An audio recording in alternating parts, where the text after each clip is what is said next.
we start with the Pledge of Allegiance and moment of silence. A dear friend of mine's brother passed away, and Councilman Lynn had someone to acknowledge for the moment of silence. Hugh McMahon, he's been an individual that was very good to the community in terms of funding and working with safety and all. So please stand for the pledge and moment of silence. Pledge Allegiance to the flag of the United States of America, to the republic which stands one nation under God, indivisible, with liberty and justice for all. Please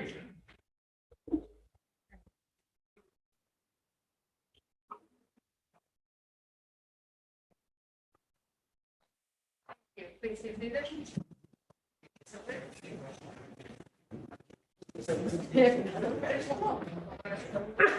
Okay, so next up, we have rules and committee quorum.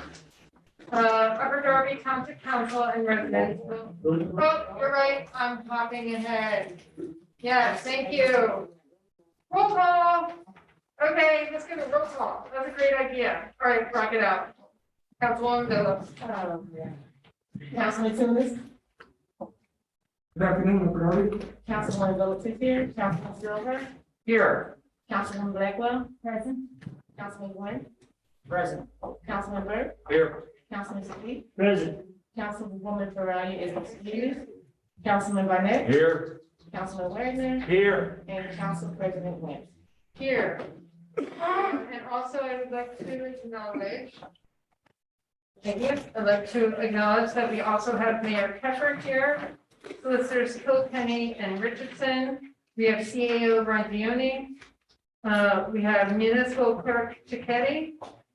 We have treasurer Heyman. We have sergeant of arms AJ Bateman, and as well as officer PG is at the door, front door for us. And then we also have Superintendent Bernhardt. And we also have a photographer for a later meeting or a later part of the meeting for some of the presentation. So, all right. Is there anyone else I need? Okay. All right. Sorry. Great. All right. So now, as I was leaving ahead in the schedule, rules for meeting decorum. Upper Darby Township Council and residents will maintain professional respect for each other.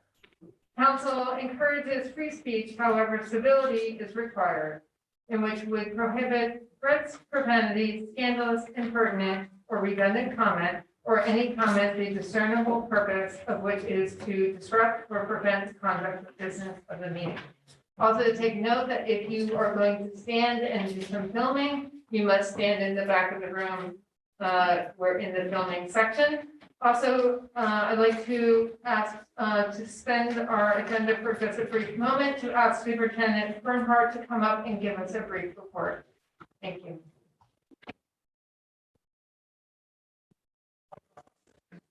Good evening, everyone. Good evening, Council and everyone else that's here this evening. So Council President Wentz had asked me to come tonight and speak about a few things. Most importantly, the incident that occurred at SEPTA 69 and Market a few weeks ago. There were two incidents there on Market Street on the SEPTA line. The first one was the 13th of October, where a male was taken into custody for an assault on a female. The week after, September 20th, there was another assault that had taken place on a female, and that male was also taken into custody. I want to make sure that everyone, residents, know that there's nothing to be alarmed about for the residents here in Upper Darby in the area of Market Street. In that vicinity, we have partnered with the SEPTA Police Department. We have footbeats down there. We have extra details down there, as well as our normal patrol, our officers that are out there. I want to credit the teamwork with SEPTA and our officers, credit the SIU, our Special Investigative Unit. The mayor and I had worked together to put that in place, as well as our victim advocate and our Women Against Rape, who we have in the township building and who are working with us. All three of those agencies, including SEPTA, we were able to, and still are working with both victims. I personally have spoken to the victim, and I'd like to report that she's doing very well under the circumstances. So that is the update on the SEPTA thing, and I want everyone to know that, well, again, we are still down there. We have extra patrols down there as well as SEPTA, and we have foot beats down there as well. Another incident I want to speak about that occurred was on the 200 block of McKinley Avenue. The 200 block of McKinley Avenue, we, the police department, have received complaints about that over the past year to 6 months. Complaints range from cruelty to animals, to narcotic sales, to abandoned vehicles, and constant noise at the property. Again, in work with our district attorney's office, our partners in the city of Philadelphia, the Upper Darby Police Department was able to gather enough probable cause. We got a search warrant.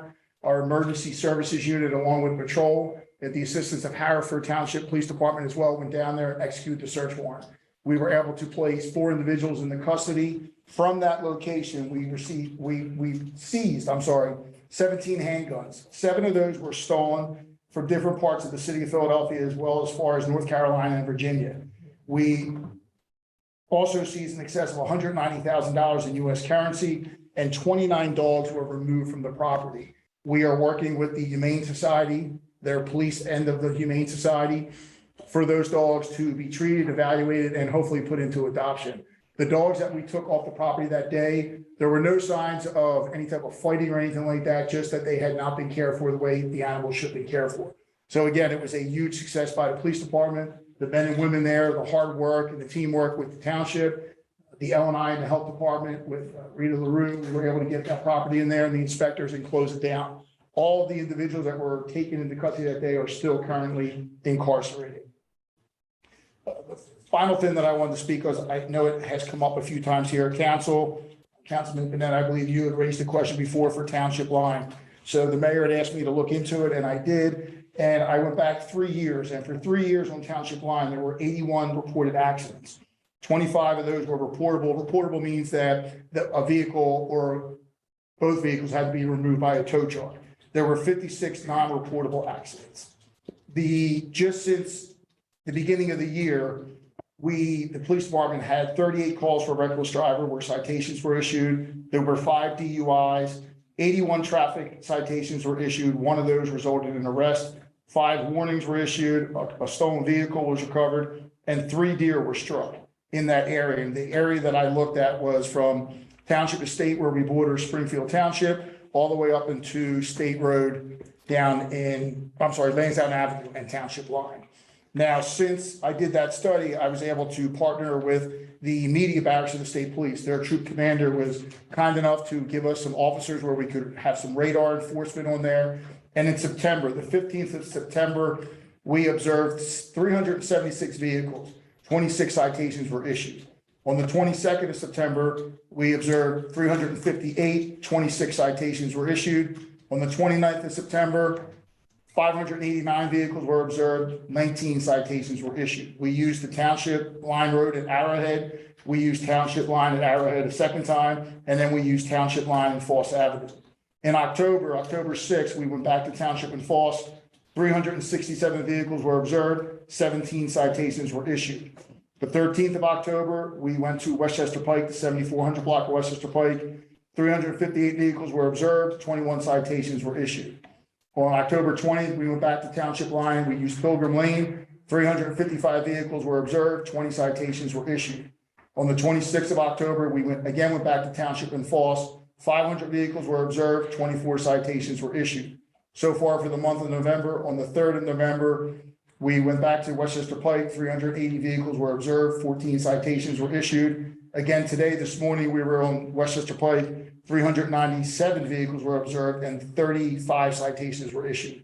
So again, utilizing the state police and the radar, we're able to get out there and do some traffic enforcement. So I hope that information, that data helps, as well as all the other areas in the township, probably well over 600 streets we have. We have been out there, our traffic enforcement has been out there. Any complaints that we receive, whether it's through the mayor's tip line or our email through the department, we are out there and we are aggressively enforcing any of the traffic offenses that are out there. So there are a few of the things that occurred in October and November. I thought I would share that with anybody, and if anybody has a question about one of those, 2 of those incidents. Thank you. Nicole, I see, but I also,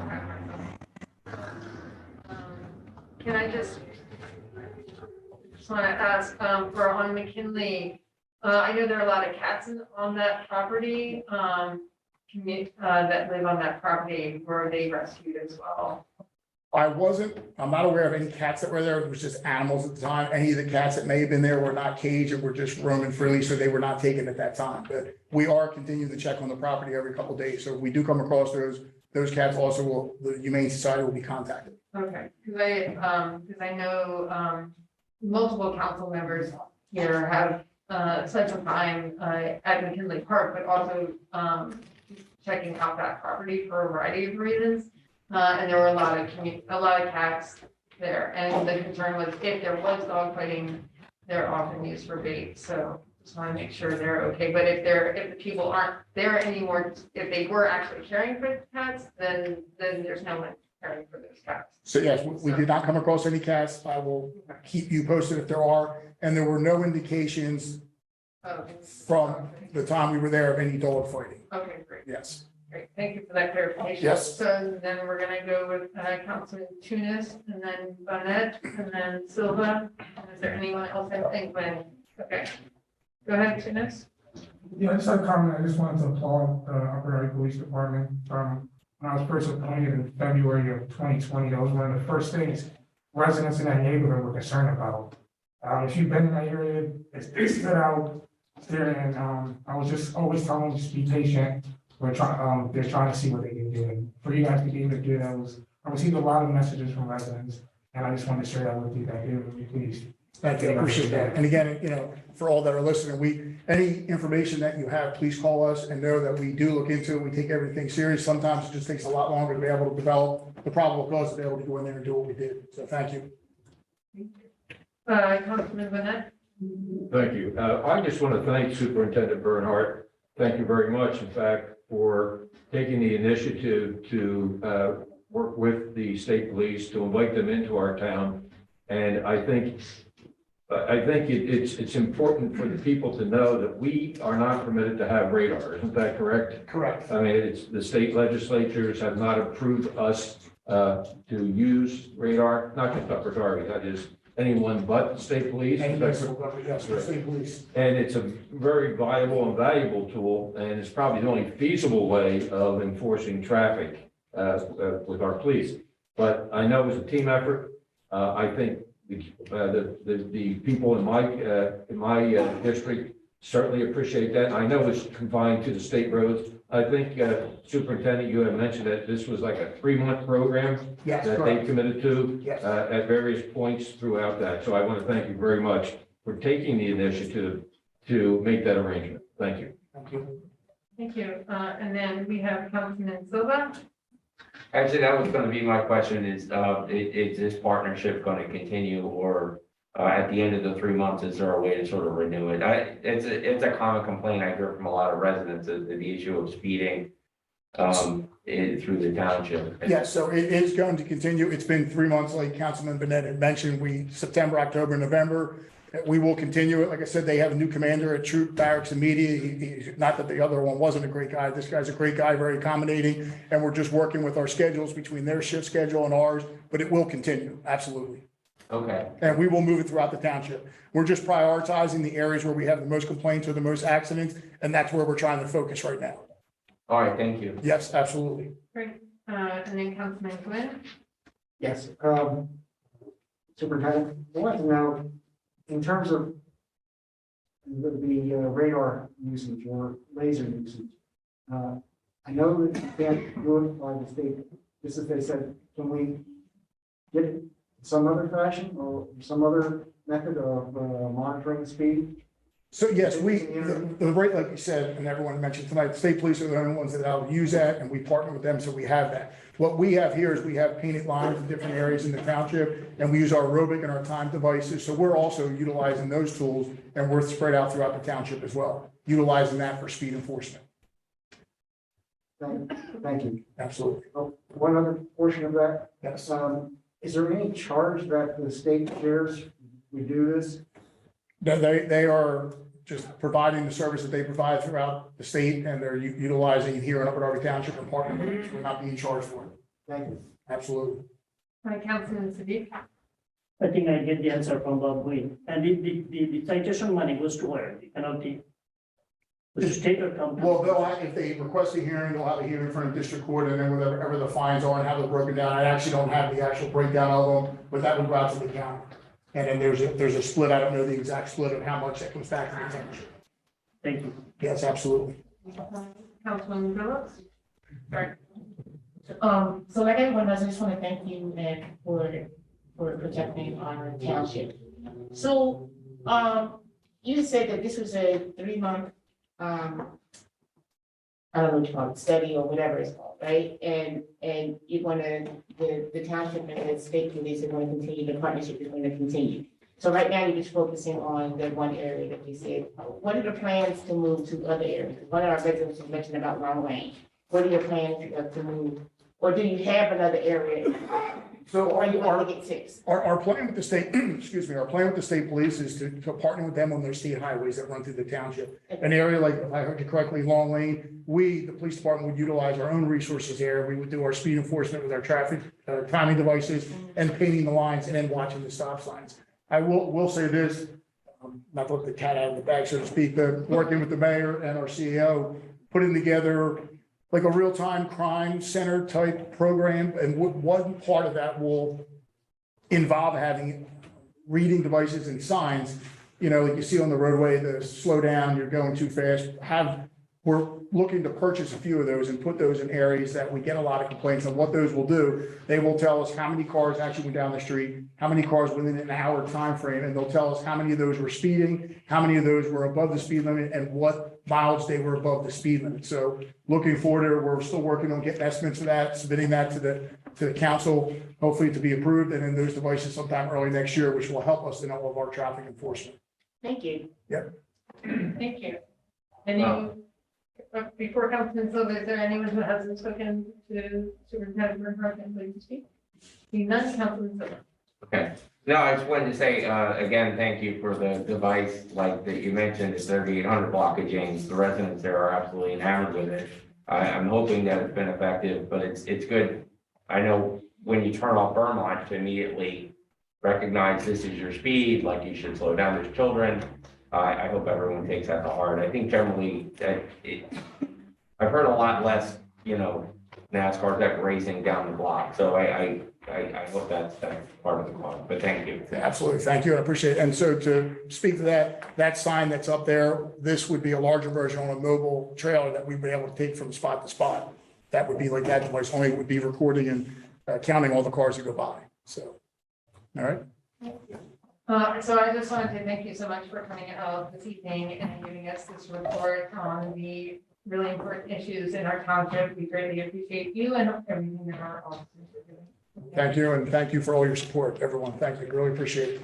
Definitely. Thank you. All right. Okay, so next up, we have a presentation for 11210 to 11242 Roosevelt Drive, the Riser subdivision. Come on down.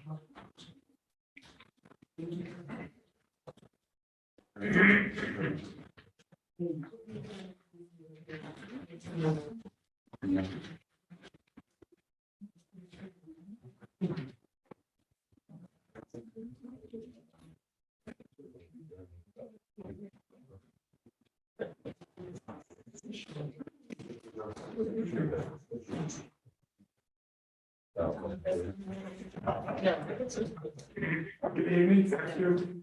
My name is Dennis O'Neill. I'm a structural engineer with Herbert Company Engineering in Broomall. I'm here tonight on behalf of our client, Dale Reiser. Mr. Reiser owns the property at 1210, 1214 Roosevelt Drive.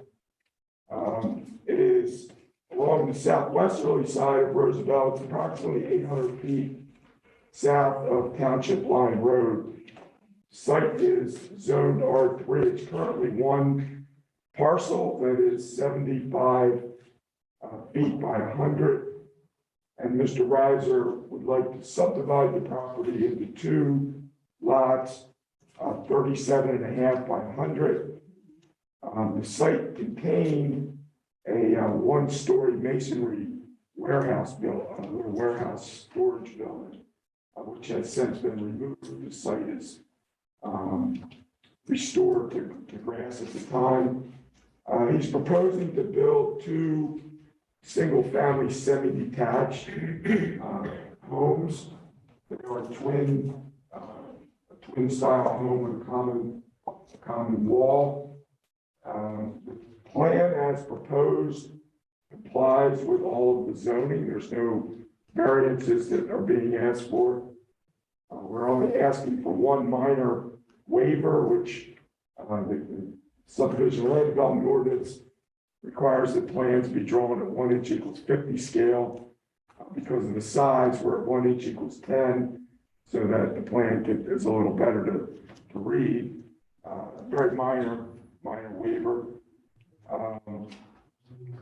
We are providing stormwater management. There are 2 subsurface infiltration basins on each of the 2 lots.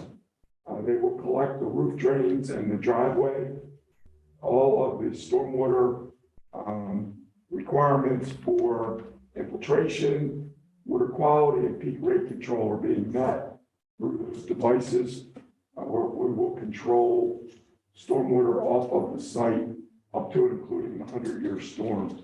We're reducing rate and volume as a result of these basins that we're putting in.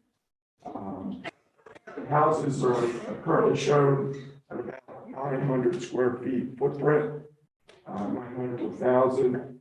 That would be approximately about 1,800 square feet living space. There's 2-story homes. Will be provided each with a single car garage. And we're also providing 2 parking spaces in the driveway of each lot. We're not counting on the garage being a parking space to meet the ordinance. We hope that they'll use it as a parking space, and then that way they'll have 3 spaces. But this size home, garages tend not to be used for cars, they tend to be used for storage. So we are making sure we're providing the 2 spaces for each house in the driveway itself. We have submitted the plan, the township engineer has reviewed it. We responded to his comments and resubmitted it. We've also requested a sewage facilities planning module exemption from DEP. These 2 units will drain to the Cobbs Creek interceptor. And DEP has been allowing exemptions for that interceptor, since there's no capacity issues going in that direction. The plan is essentially complete, and we're asking for council's consideration on permitting and approving this subdivision. And I'm here to answer any questions you may have about the site, the plan, or what we're proposing. Thank you very much. Is there anyone on council that have a question? Councilman Quinn? I can't read the drawing from this distance. That's one thing. But I do have a question. Is the driveways that you're referring to, are they going to be in the front yard? They are in the front yard, that is correct. Yes, off the street. That usually isn't something that's allowed. In this district, it is because of the size of the lots. So what do you mean by it's in the front yard? Instead of a yard, there's a driveway and there's no grass even? No, there's still grass. There's just a driveway that's 20 foot wide that leads up to the front of the house that the cars will park on. So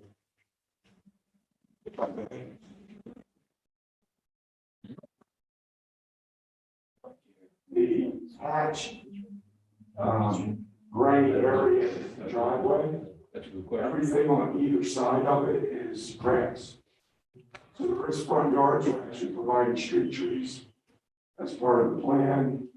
And there'll still be a 12-foot wide driveway entrance at the curb, which will lead to the garage. And then it'll widen out for that second parking space. So where's the garage in front of it, in reference to the house? So it's the garage and then the house is on top of On it? top of it, yes. Okay, it's an individual.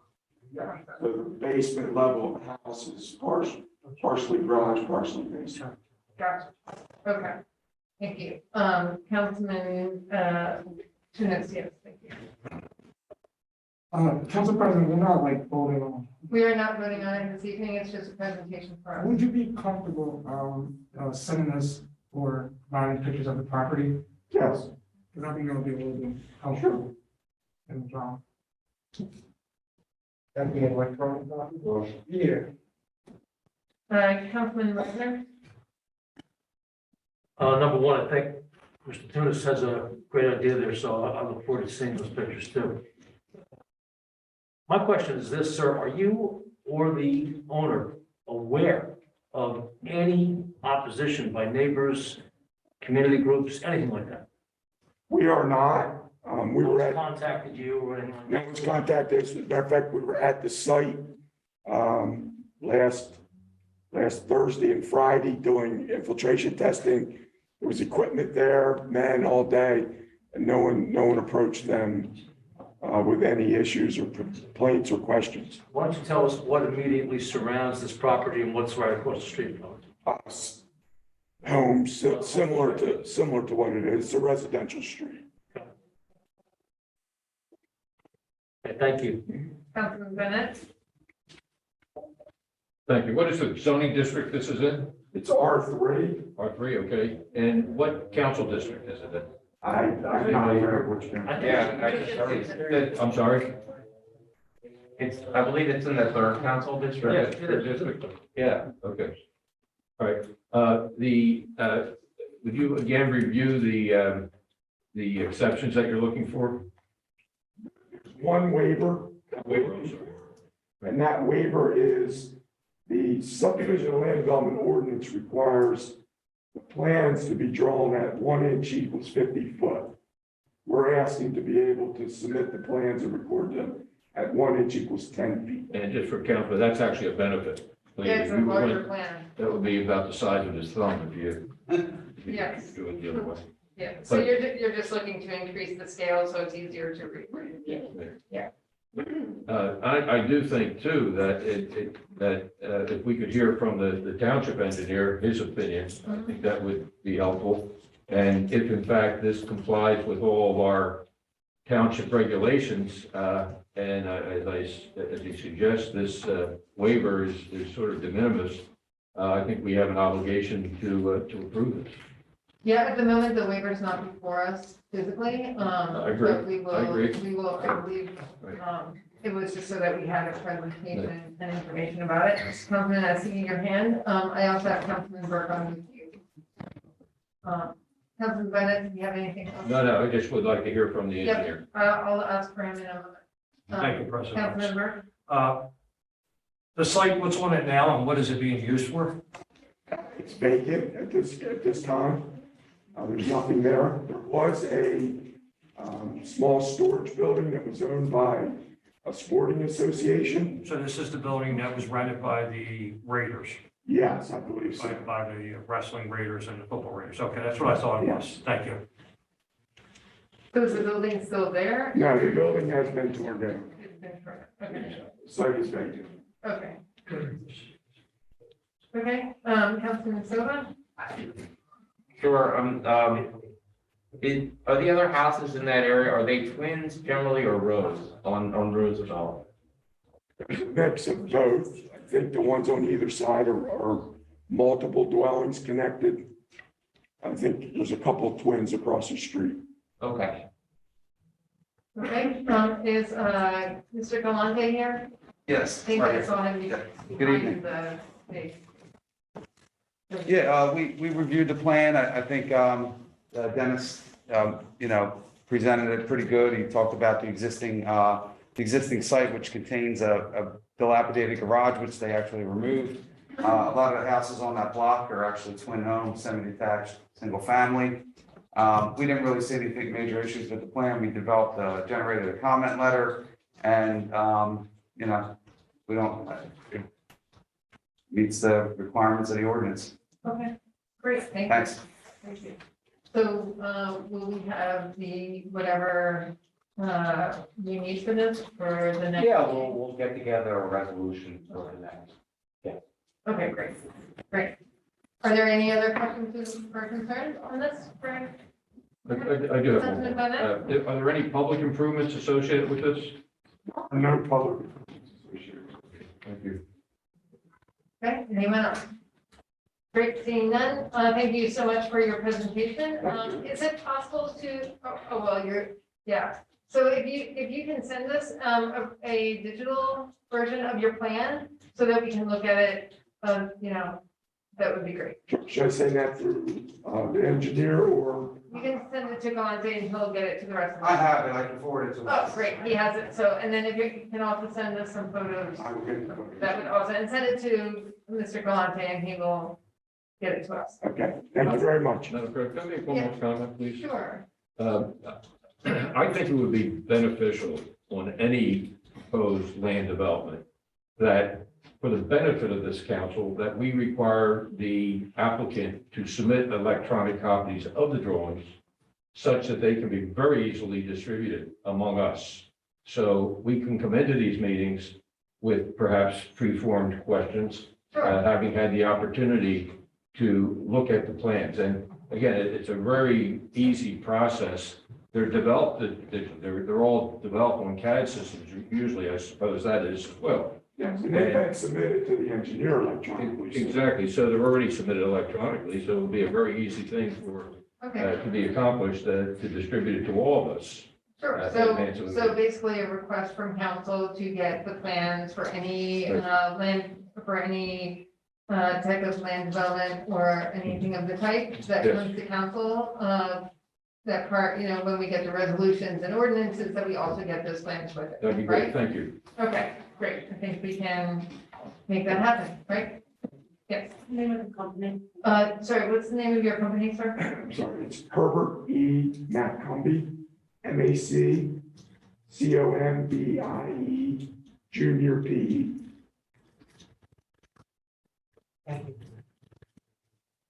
Thank you very much for your presentation. Thank you. We appreciate it. Okay, great. So next up, we have a public forum. So we'll just give the gentleman a chance to move along. You have to support, you do. All right, so.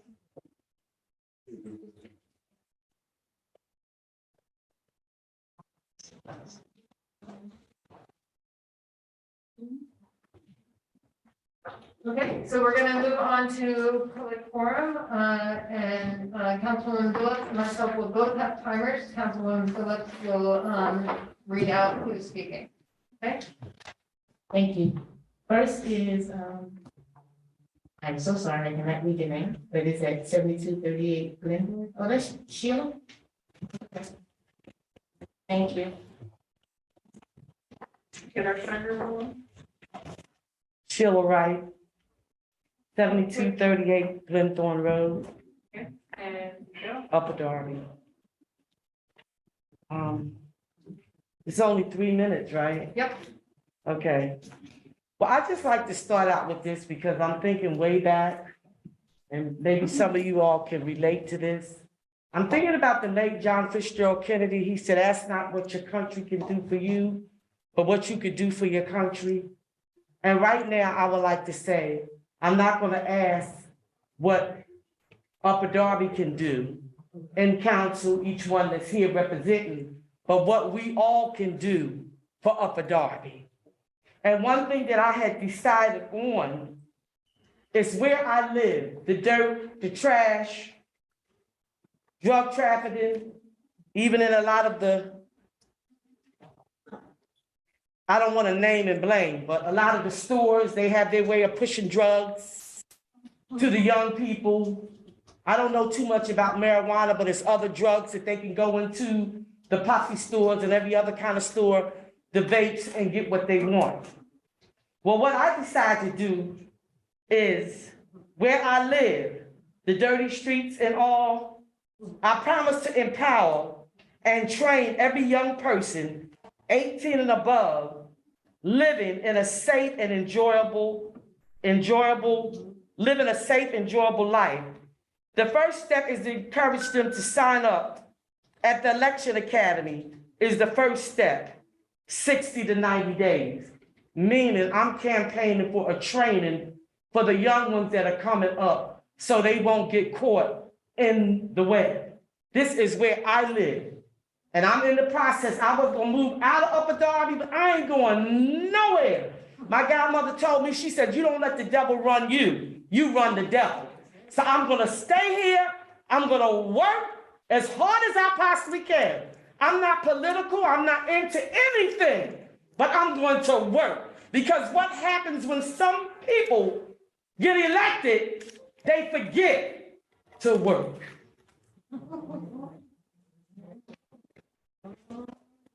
Thank you, ma'am. As far as the program you're working on with the kids, I know our Superintendent Bernhardt and our police are working on, and our fire department actually are working on different programs to get our younger, the children more involved, and so forth. So if that's something that you're interested in getting involved with, we can definitely get you connected. So just- No problem, I'll be glad to be of any help that I possibly can. I just got a job at St. Philomena's Church teaching. I didn't look for the job, but they said, we need you. We need your energy, but it's not me. It's the God in me. Well, congratulations. Thank you. Next is Phyllis Field.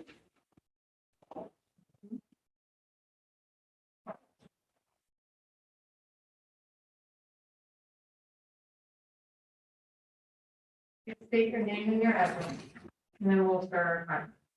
I'm Phyllis Fields. Put your mask on. Thank you. I'm Phyllis Fields. I live at 740 Edmonds Avenue, Drexel Hill. I came tonight to speak to Mr. Bonnet.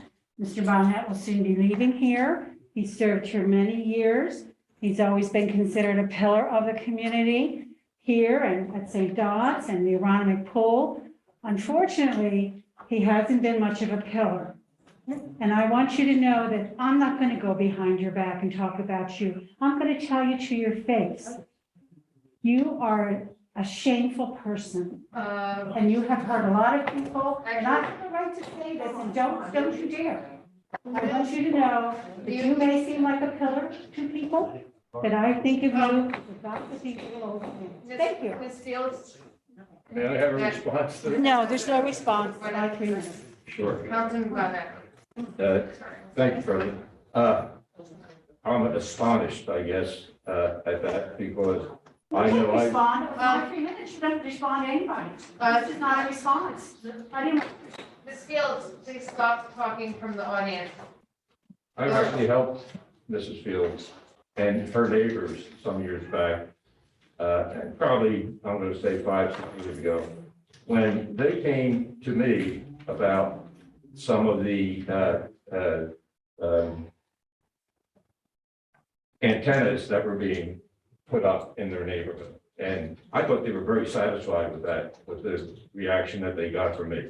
Also, I say I'm astonished because I've never heard I thought I was doing a fairly good job. I can't say I was the best council person, but I just don't know what to say, except to say that I've never had a disparaging comment made to me by any of my constituents. So. Oh, no, because you're too busy making disparaging comments about people that live in the community. I object to this, Madam President. I object to Ms. this. Fields? Can I also ask, I have one more comment to ask. Just to be clear, her son ran against me. in the Okay, election. now we entered into the political No, it's realm. not that- political. I'm just telling you. It's gossip Ms. and Fields, the lies. Ms. Fields, It's not political. Ms. Don't Fields, make it political. Ms. Fields, All right. thank you. There's no raising your hand from the audience. Madam President. Can we? Well, Oh, wait, no, ma'am, you must, there is no raising your hand from the audience. We have a list of speakers, and we're moving on to the third speaker. But it was on the behalf, he didn't know to sign in, that's all I wanted to say, he didn't know he had to sign a book. That's all I wanted to say. It's, We've been here since the very first meeting. we had, Actually, she took the book, she took the signing sheet. Okay, we're now having a conversation from the audience. The sign up sheet was out there from the beginning. We had a public hearing in the beginning, so if you had any questions at that time, you could have come up and asked at that time. So, and we had it, so, but the sign in for this public forum is from 6:30 to 6:55. At 6:55, the clipboard was taken. There's a chance that we had snagged it later than that because we got distracted with the public hearing. So that is our window of time. We can have a conversation after the meeting with you, but it's not appropriate at this point in time. It's very short, it's positive. Sir, I can't break the rules at this point in time. Please go on to the next speaker. Next is Brian Taylor.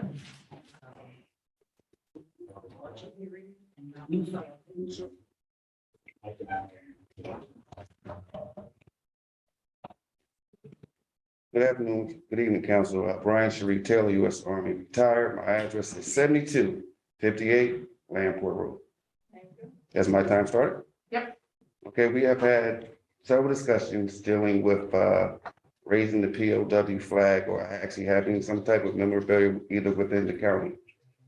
Tomorrow is Veterans Day, and I know a lot of you are obligated to go to different events, and you're usually going to go by the standard of saying, I love my veterans, they stand for our communities, but we don't have any form of representation within the area, except for the new thing by the Archer Epler. But that was paid for by Nicholas Wick, who did it on his own. I'm asking county council basically for an answer. Are we going to have anything within the future? Because like I said, tomorrow is Veterans Day, and you're going to say that you love veterans because you do love veterans, right? Absolutely. So is there any plans within the future to either raise the POW MIA flag or have a display downstairs? I'm gonna stop my time because that's my question.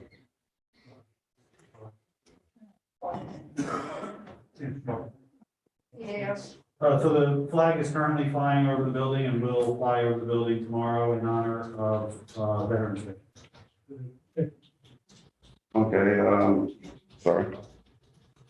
Will you raise that flag up there permanently, or will you have a display within the township or have some type of memorabilia for veterans within the area?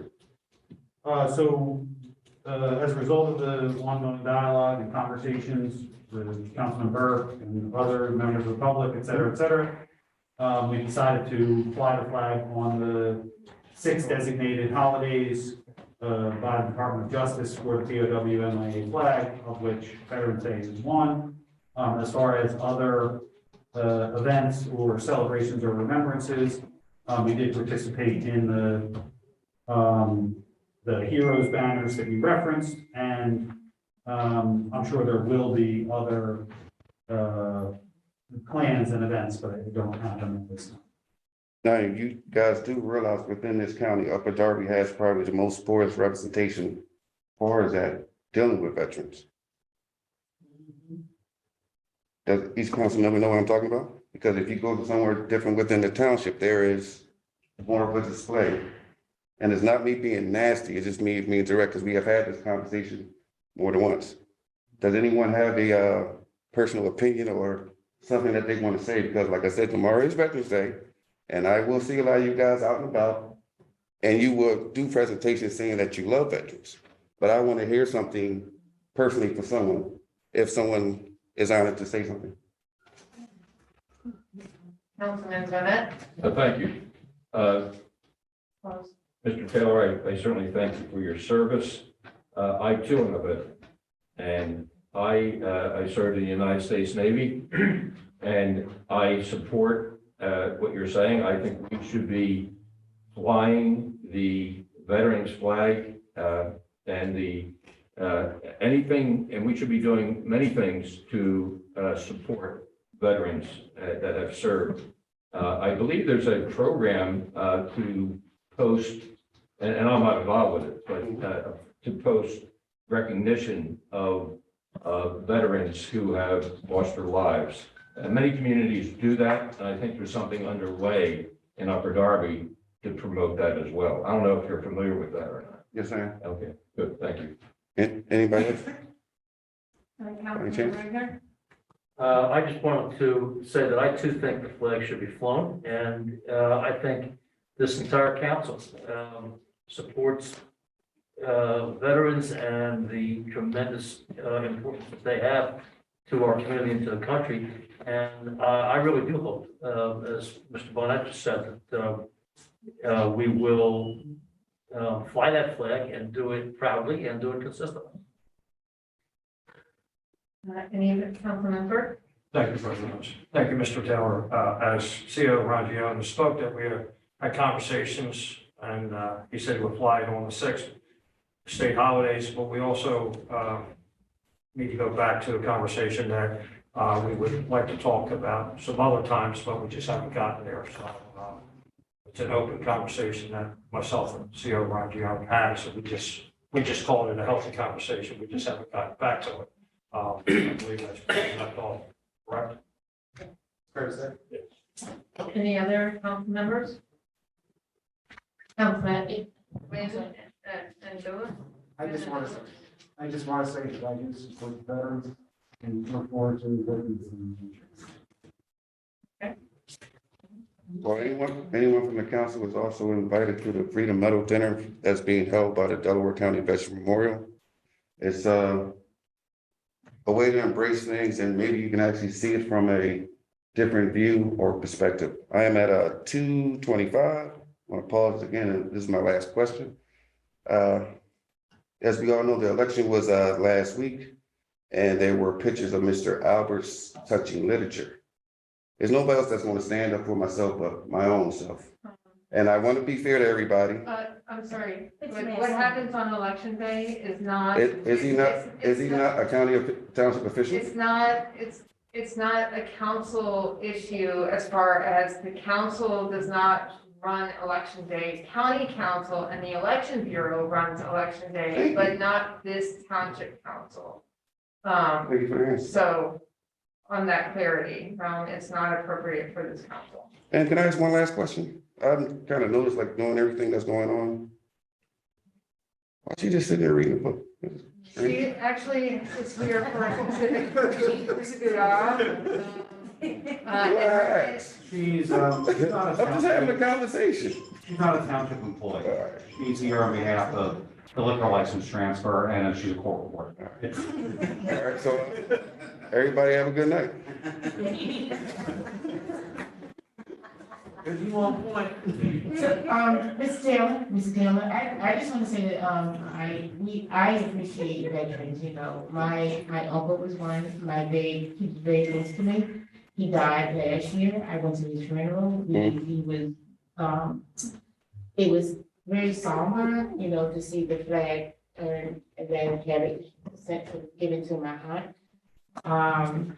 I also have a cousin that I'm close with. Well, he's deceased also. So I do appreciate everything that veterans have done and thank them for their service daily. Because I've had family members that serve and that's just my personal thing. So hopefully we will keep the flag raised on those 6 days and like Councilman Brooks said, and that let's say Councilman Reggie, I'm sorry.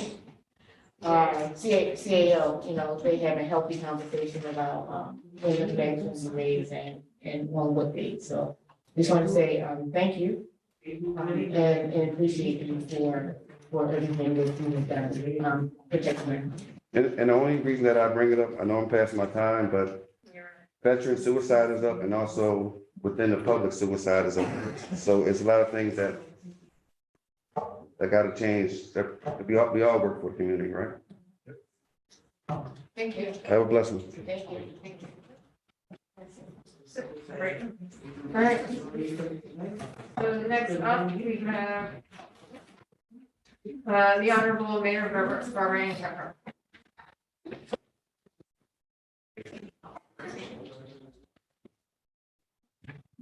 you later. Yep, I know. Good evening, everyone. It's my pleasure to congratulate everyone who was reelected to council last week, and we look forward to welcoming and working with our newly elected council members, Brian Jusko, Andrew Heyman, and Megan Wagner. And while we will recognize them more formally at a later date, I would like to thank Don Burnett, Bob Flynn, and Tom Wagner for your collective years of dedicated service to council and our community. So, tonight, and next Wednesday, we will have a second budget hearing for 2022 budget. We are proud to present a balanced budget with no proposed increases in taxes. Although it looks like the sewer fees and sanitation fees might go up to reflect the increased costs from Delcora, Solid Waste Authority, et cetera, et cetera.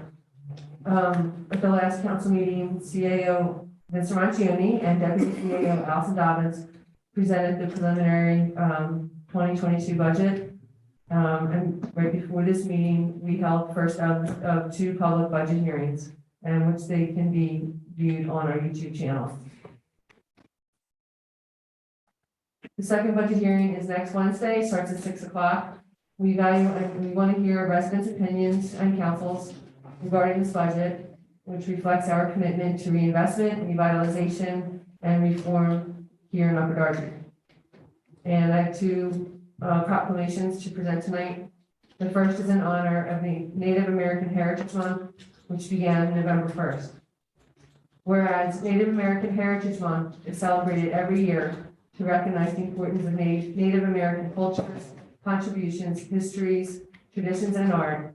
And whereas this tradition was established in 1990, when former U.S. President George H.W. Bush declared the month of November as National American Indian Heritage Month, now more commonly known as Native American Heritage Month. And whereas during Native American Heritage Month, we honor the Native American veterans and service members who have courageously served and continue to serve in our armed forces.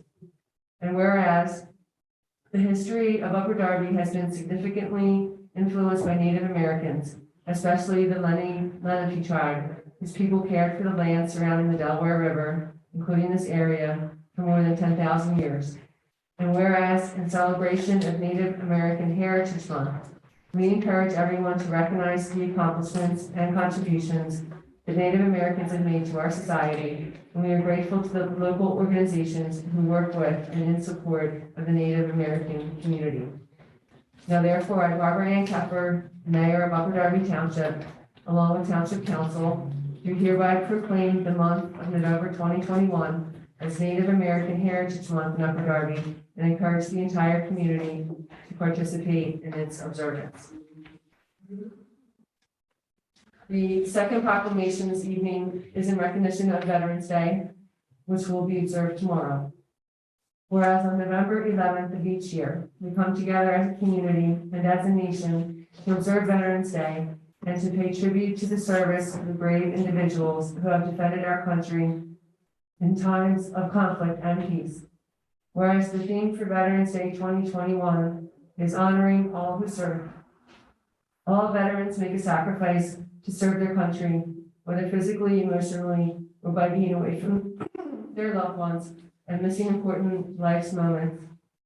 And whereas in 2021, it also marks the centennial commemoration of the Tomb of the Unknown Soldier, located at Arlington National Cemetery. The tomb was initially dedicated by the Army on Armistice Day, November 11th, 1921, with the burial of an unknown service member from World War I. Over the past century, additional unknown individuals have been buried at the tomb, and the site has become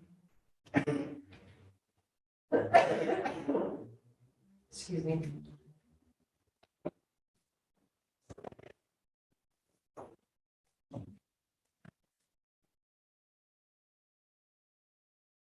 The site has become a people's memorial that inspires reflection on veteran service, valor, and sacrifice. And whereas We are proud to recognize and honor all past and present Upper Darby residents who are veterans. We are grateful for their selfless service to our community and our country.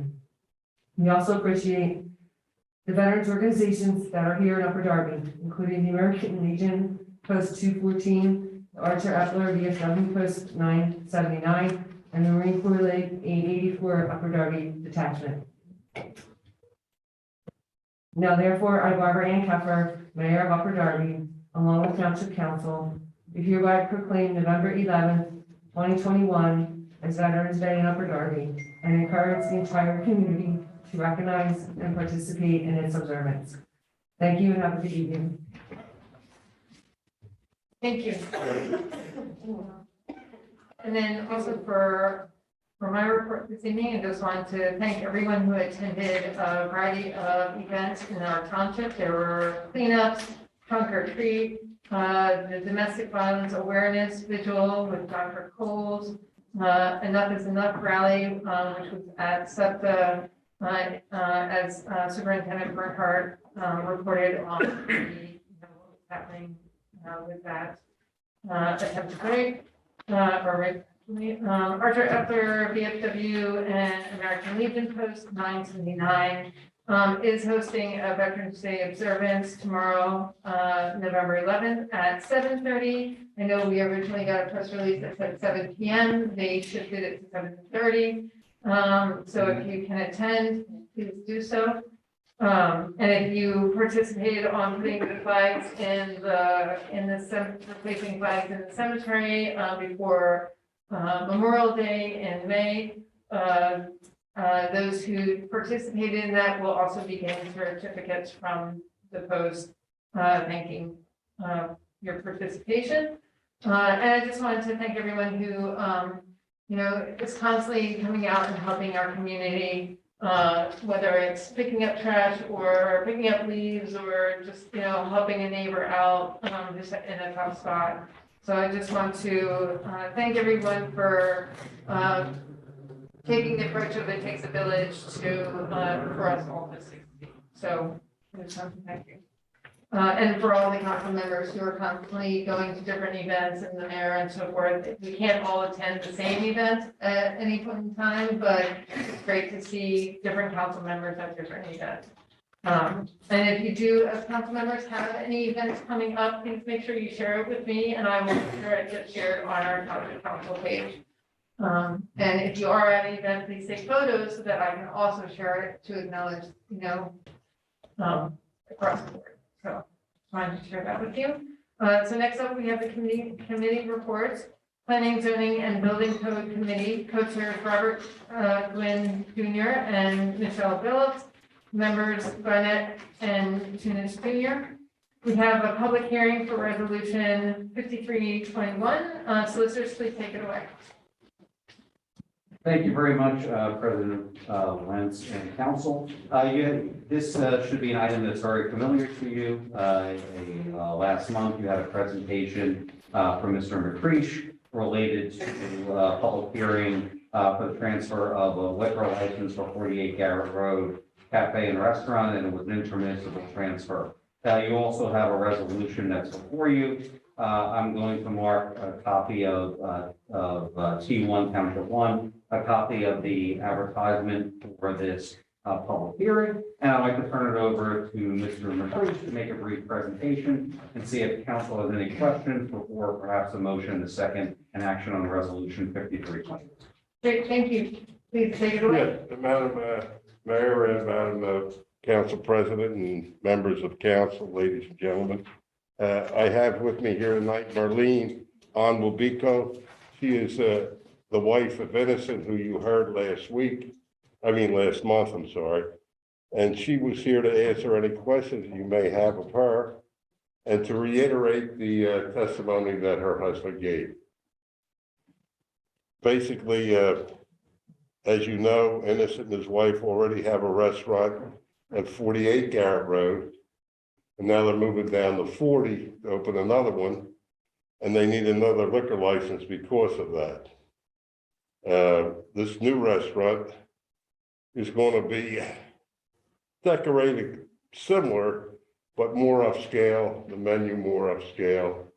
to create a more affluent, I guess you would call it, clientele, and to maybe make more money. If you have any questions, Marlene is here to answer them for you. So Councilman Bonnet, go ahead. Yeah, I have a question for Mr. McCrease, and I have to recognize, I've known Mr. McCrease for a lot of years.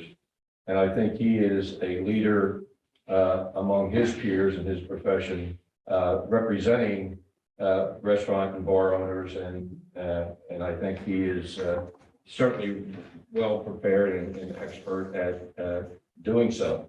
I think he has a good handle on, on the purchase of liquor licenses. I think he advises his clients appropriately. From everything I've heard only good things about his representation. However, I do have a question, Mr. McCrease. Are there any, and this is a license that's being brought in from, proposed to be brought in from outside the township, correct? Correct. Are there any licenses available within Upper Darby Township? No. None at all. The only one that was Anthony, and he sold it. I'm sorry? Anthony's. And he Oh, sold it. Anthony's, yep, okay. In How the often? last 10 years, the one time when I first started practicing law, there were over 70, close to 80 licenses in Upper Darby. Now there may be 52. In the last 10 years, you've lost 15 licenses, 12 to 15 licenses in this township. Where'd they go? I mean, were they sold to? Well, they were sold in other areas too. Biggest area was probably in the last 5 years was out there, what do you call it? Concord, Concord Township, when those big shopping centers went in. So basically, they were exported out of the Right. township? Okay. Right around, if you just go in a circle around this building, there were 5 licenses left Mhm. in the last 5 years. All right, thank you. Okay, anyone else have any questions for them? Seeing none? Would you like me to just read the resolution? Yes, please. Okay. Whereas petitioner for 48 Garrett Road Cafe and Restaurant Incorporated has petitioned Upper Darby Township Council for approval of an intermunicipal transfer of a restaurant liquor license from Q&B Inc., being restaurant liquor license number R17928 from the Township of Haverford, Delaware County, to Upper Darby Township, Delaware County, for the premises located at 40 Garrett Road, second floor, Upper Darby Township, 19282. Whereas after a duly advertised and noticed public hearing, council finds that the license transfer in Upper Darby Township will adversely affect the welfare, health, peace, and the morals of its residents. Now therefore be resolved after a public hearing, and that's not after a public hearing and review of the license transfer petition, that the petition for municipal transfer of license is hereby approved. We got the word not. Yes, I did. There were two resolutions prepared. I read them all. Okay, so it's, That's- you're reading the denied one Yeah, versus the the approved one. So that was it. That was the reason. Okay, yeah. So it's good. It's cleared up. I said. Yeah, okay, so the approved. The approved one. I uh, said approved. Yeah, okay. I was looking at the wrong one too. So I was like, okay, great, so we get a motion to approve resolution 53-21. Anybody from the committee? Oh, I'm sorry, you're right, committee, would you like to, are you comfortable with this moving forward? This resolution moves forward? Yes, go ahead. Phillips? Yes. June? Yes. And yes, as well. All right, now can I get a motion to approve the resolution 53-21? I'd like to make a motion. Oh, it's tied between Tunis Junior and Shannon. Are there any questions or concerns on this resolution? Seeing none, all those in favor, please signify by saying aye. Aye. Opposed, say your name. Tom Bonnet, opposed. And, And Tom Wagner. okay. And the, Councilwoman Feralia is excused. Okay. So the motion carries, right? Eight. Right? Okay. Yes. Motion carries. Thank you. Thank you for your time. We appreciate it. You're welcome. And, Ms. Chiquiti, I do need to Betty, I do need to sign these two pages myself, so I'll add those pages down. Okay. I did check. Thank you very much. Thank you again. Okay. All right. So next up, we have resolution 54-21, solicitors for state highway. It's the sewer. Yeah. So am I wrong? Yes, Yeah. the circle, Yeah. the council meant that there's no council in it. Yes. Council. Yeah. But I don't think that's- So this is a resolution for plan revision for new land development for Upper Darby Township, whereas Act 5 of Act January 24th, known as the Pennsylvania Sewage Facilities Act, hereby as an applicant, whereas MCBHW Drexel Line Plaza LLP has proposed the development of a parcel of land identified as the Drexel Line Shopping Center and described in the attached facilities planning module, proposed the deed subdivision be served by sewer tap-ins, whereas Upper Darby finds the subdivision described in the attached sewage facilities planning module be to applicable sewage related zoning and or sewage related municipal ordinance and plan to be a comprehensive program of pollution control and water quality management. Now therefore be resolved that the council people, councilmen of the township of Upper Darby hereby adopt and submit to DEP for its approval as a revision to the official facilities plan of the above referenced sewage facilities module, which is hereby attached. And I believe Mr. Galante can perhaps answer any questions. Yes, Mr. Galante, can you come on up? Sure. I know we've had to approve this multiple times, and I believe there was because of delay of permits that it's before. So, yeah, the first time, there was a flow on the resolution, there were some changes to the plan that modified the flow, so we had to update the resolution for that. And then, going through the process, it's a lengthy process when you're in DCJA, it's kind of a new process that kind of, I think the test case was Drexel Line and Aronimink, honestly, with the tri-party agreements that need to get done, between DCJA, the township and Drexel Line. So now all that's been done, planning module submitted to DEP. One final comment that we have to get done to address the DEP comments is get the module, the resolution approved as the final act of the councils for the land development for sewer purposes. And that's where we're at this evening. Okay. As a side note, what can we do to get them to change their form? Because I would contact your state representative. Bring it It's there. state, yeah. Okay, It's a great. state form. Yeah, it's a state I form, will, yes. I'll work on that. Yeah. Okay, cool. Side note. The feminist is always ruining my life. Councilman Nguyen. I provided you with a document earlier tonight. You able to discern that? Drexel Line? Yeah, I couldn't make out what parcel it was based on what you provided me, so I need to sit down at the computer and do some more research. If it appears to be a right-of-way taking that the state is doing at some parcel in that area. Has nothing to do with this resolution. Nothing to do with the resolution this evening, no. Great. Any, Councilman Burnett? Yes, Mr. Galante, I think you pretty well covered this at the previous meeting, but they are doing some inflow and infiltration remediation as well, correct? They are, don't quote me on the number, I believe it was $380,000 that will go into upgrading sewer lines in that sewer shed. Right. So they will be lining those, internally lining those sewer lines? The sewer lines, actually the sewer line at the rear of Pilgrim Gardens, it's about almost a mile, I believe it's a mile of pipe. I don't have the number on me, Right. but that whole interceptor line that goes along the back of the properties, along with the manholes, that'll get lined and the manholes will get sealed. Great. And I would certainly encourage council to approve this. I think we need to get that project moving along. Yes. Agree. Thank Any you. other questions or concerns? So do we have any idea when ground is gonna be broken or if it's broken? So with this resolution, we're gonna compile a module, submit it back to DEP.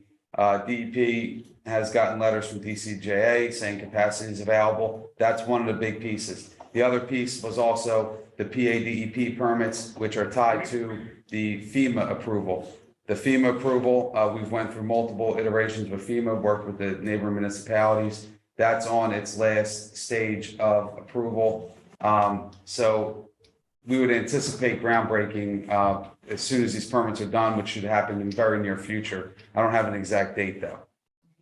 Yeah, but we're inching along to the finish line, and it's a tough process going through the flood process and the sewer process, given the fact that there's a capacity issue with DCJA. Okay. So one more thing, I don't know about anybody else, but can you just tell me what all those initial names? Oh, I'm sorry. That's all. Yeah, that's DCJA is Delaware County Joint Authority. DEP is Department of Environmental Protection. Did I mention any others? Darby Creek. Darby, yeah, Well, I know what FEMA is. Darby Creek Joint Authorities, DCJA. Okay. Thank you. Yeah, I'm around after the meeting. If you want to go through some of the acronyms, I'd be more than happy. Okay, thank you. Thank you. We might need a key for, the alphabet soup. I'll be more cognizant in the future. Sometimes I have my it's just on my mind, and that's a simple way of saying it. Thank you. Right, yes, right. Thank you. Anyone else, questions or concerns? Seeing none, No. well, Councilman Gwynn, yes, go ahead. Anybody from committee have anything to say? Approve this resolution? Okay, Here we go. All right, can we get a motion to approve, resolution 54-21? So moved. Second. Rova and Blackwell. When you're slow on that one. Giving 4-0. All right, any more questions or concerns? Seeing none, all those in favor, please signify by saying aye. Aye. Opposed, say your name. Councilwoman Faria is excused. Thank you all for your participation. Okay, so. All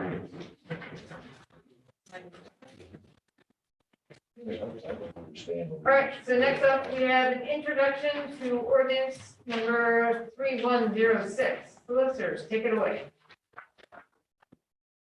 This is well, actually, we have a brief reading, and then we discuss it, and then we do the formal introduction of the ordinance. Just to clarify. Thank you. Thank you, President Wentz. This was an ordinance amending chapter 550 entitled zoning of the Upper Darby Township Code, redefining hookah bar and smoke shop / smoking parlor, permitting hookah bars by special exception in C3 and C4 commercial districts with certain time and agreement requirements, permitting smoke shop / smoking parlors in C1, C2, C3, and C4 commercial districts by special exception with the amended time requirements, providing for a 300-foot spacing requirement between barbershops, beauty salons, and nail salons, repealing all inconsistent ordinances and providing effective date.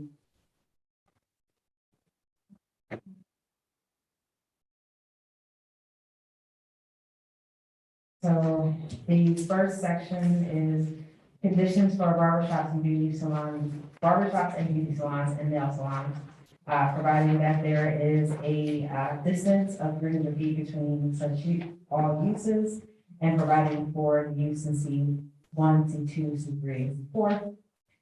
Section 2 provides for changes in the smoke shop / smoking parlor and hookah bars, changing the definition of hookah bar as smoking shop / smoking parlor, providing that there is a special exception use, and it's amended regarding the The timing, also no alcoholic beverages shall be served or consumed on the premises.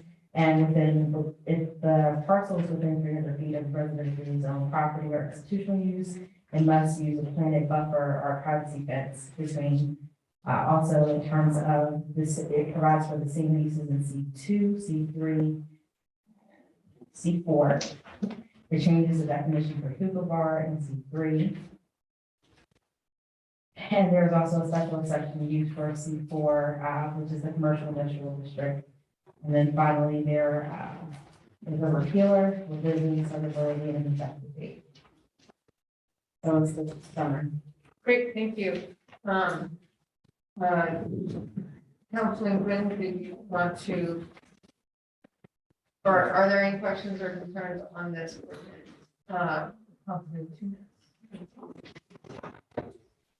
Yes, I'm asking all my colleagues to, let's push this forward to the public and be able to take a look at it. This ordinance is layered and it covers many topics. One, it addresses the rise of smoke shops and vape shops in our community and the loophole of them being convenience stores. This ordinance will label them smoke shops if they sell 20% tobacco products. It also limits the time for 24-hour smoke shops.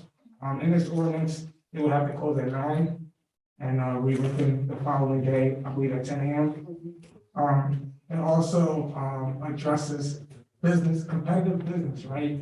If you go through Long Lane, even Westchester Pike, there's smoke shop here, daycare, smoke shop, smoke shop. Going Westchester Pike, you see vape shop, vape shop, vape shop. I'm no business major, but I don't think that creates healthy business competition in our township. I feel like our residents deserve more, deserve other business options than just a smoke or vape shop. And I think this ordinance kind of moves our township forward. As far as the hookah, when you think of hookah, think of the year 2046, right? In the year 2046, hookah is something that's on the rise. It's in a lot of bars. It's going to be something that's more common. Very popular in the Middle Eastern, West African communities, and it's really grown in the Western world. So I think this ordinance really moves our township forward. I would encourage you to take more of a look at it, and I'm hoping that you all will join me in introducing this. Great, thank you. And I just want to thank the committee for their hard work on this ordinance. And Solicitor Richardson, you all spent a lot of time and multiple drafts and multiple meetings on it. And we addressed a whole lot of really important concerns. And Solicitor Richardson really spent the due diligence to get, and also getting county approval along with it, which is really important. So I greatly appreciate the time you took with this. So I just wanted to thank you for all that hard work. Right, and then there have been updates based on the county comments after the council committee had worked on it. So it's been adjusted and adjusted and adjusted to this final point that was before us today. So I just wanted to thank everyone. Are there anyone else wanting to speak on it? Councilman Siddiq, and then we'll go ahead, Councilman Siddiq. A lot of complaint about the hookah, they're selling other drugs too. How we can prevent that one? What kind of precaution we can take it as a township? Not to sell other drugs behind the hookah shop. Well, I think that would fall into our police department category, and we just need to alert our officers or superintendent, our police to wherever that might be happening, so they can do their due diligence and inspection of that. I just want to make there's a huge difference between a smoke shop and a hookah bar. So what I'm hearing was a lot of illegal stuff being sold in smoke shops. But council president once said, law enforcement is on it, but I think we really have to think about we have to look at our township. Smoke shop on every corner, vape shop on every corner. That's not inviting, it's bringing down property value. I think this is a good ordinance to help bring our township back and address issues residents have been complaining about for years. Councilman Quinn? Yeah, largely, we've gone through and ironed out whatever the differences were that we had with, just one little item, nitpicky. Redefining. This was the version. What page were you on? Putting the checklist. Redefine, yes, that is. So for clarification, there is, in the current zoning code, there are definitions. This document actually clarifies and changes since the chapter saying redefining. So it's defining again. All of that. Yep, grammar king, the rest. You said that there were additional items that the county want. Sorry. You said that there were some additional things that the county required after we had. Yeah, so we had, so that was parking, it was bringing parking to bars and restaurants, and also ventilation, ensuring that there was ventilation. So those were some of the concerns that were set up. I believe you were on the mission that we had. Pushing for that. Yeah. I think this is ready to be approved for advertising. Okay, great. So can we get a?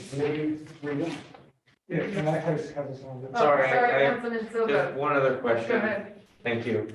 About section 1, I'm assuming that there are already some instances where either beauty shops or nail salons or barber shops are within 300 feet in the township. Will they be like, those uses be grandfathered in for the future or? That's correct.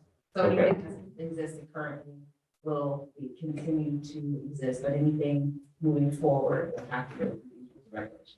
Okay, all right, thank you. Is it, yeah, is it advisable that we set a time limit that they can stay there before they change? Or is it grandfathered? It's grandfathered in perpetuity unless they change the use. Would that be transferred if they change ownership or would that be? If they change ownership and kept the same use, then it continues.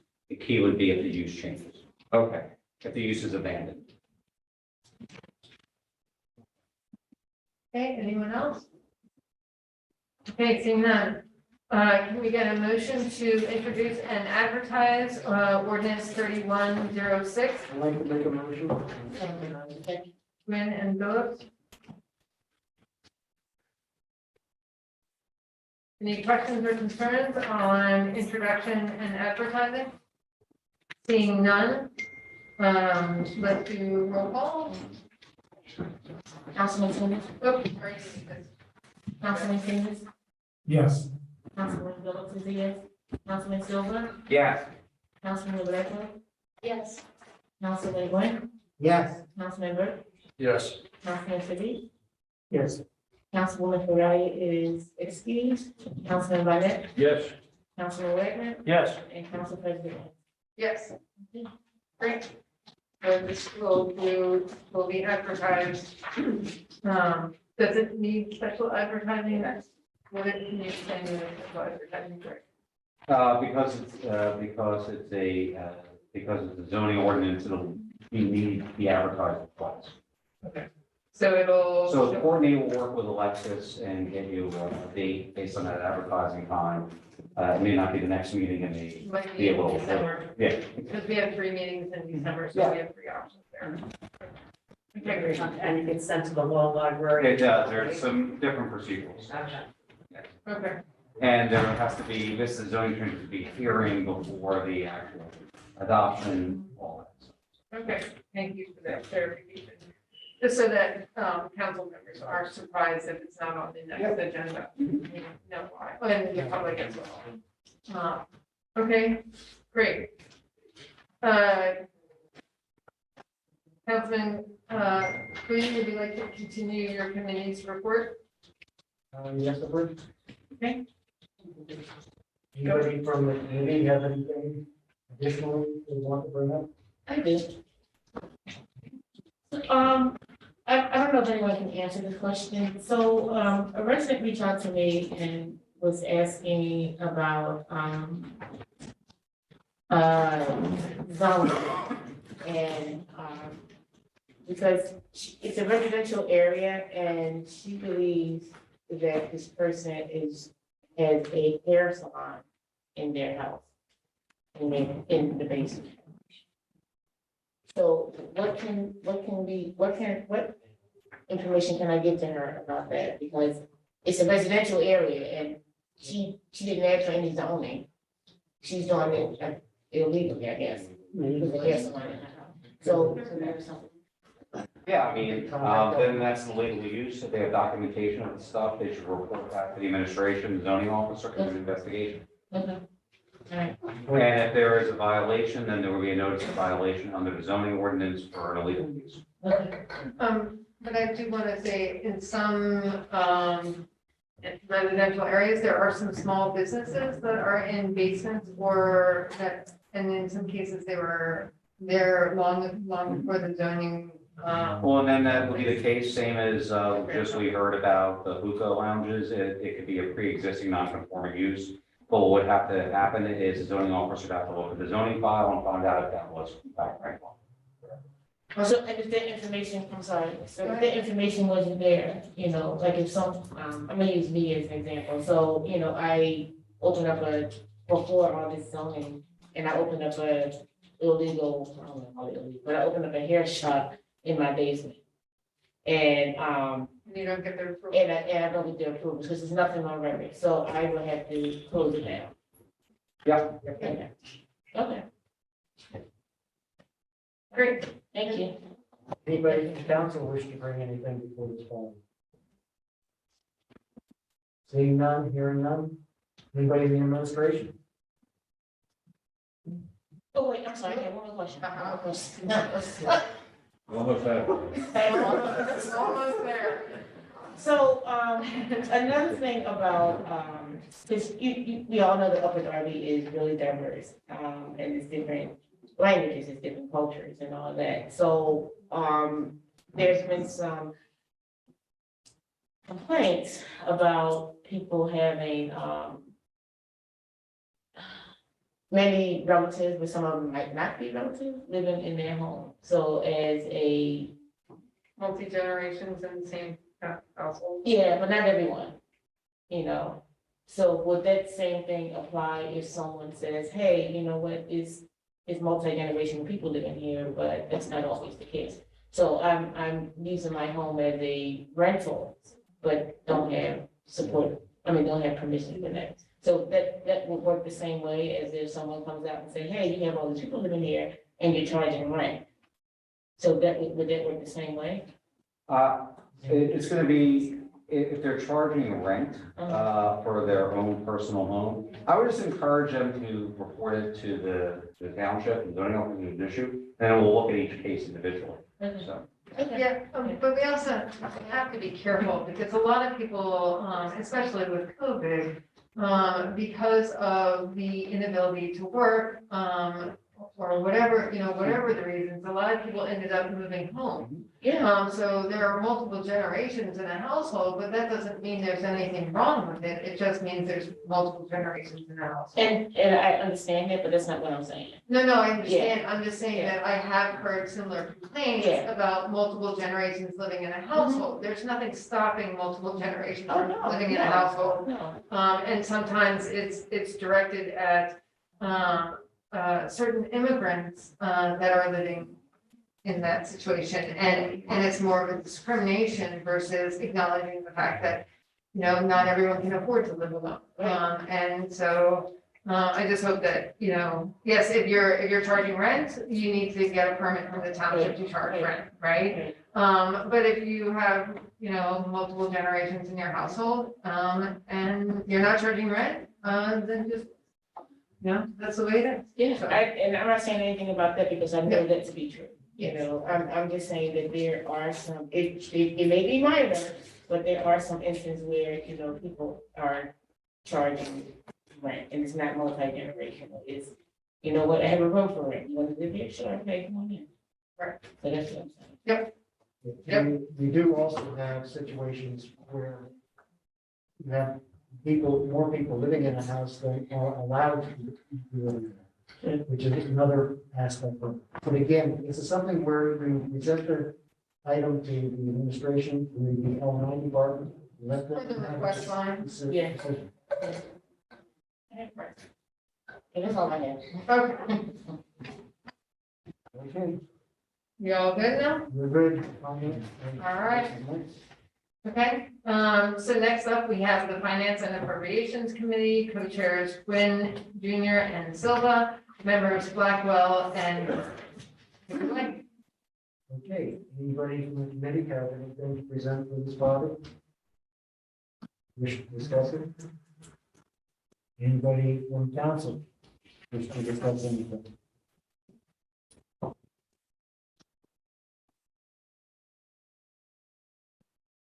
Okay, I have one issue that I just kind of throw out there. I realize it's not something that can be probably done now, but it's food for thought. I'd like to have the committee take a look and consider a reduction of the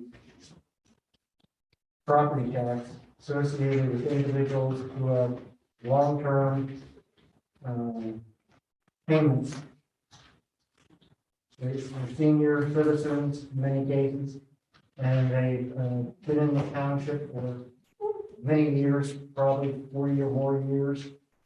And the tax rates become an excessive burden to them. I'd like us to think about trying to mitigate some of that. I know that there is some reduction of taxes to homeowners, but I think that this is something to consider. I have previously suggested it because, frankly, being on the committee and being an individual that would probably fall into that category, I didn't think it was appropriate, but I think it's something that we as a group would consider. So I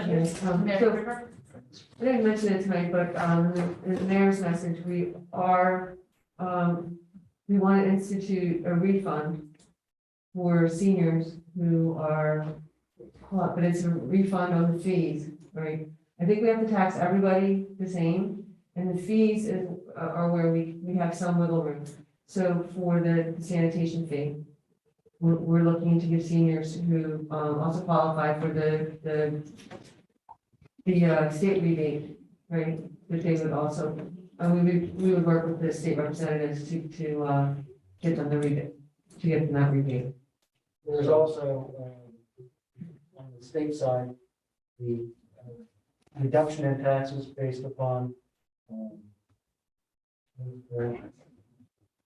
homestead.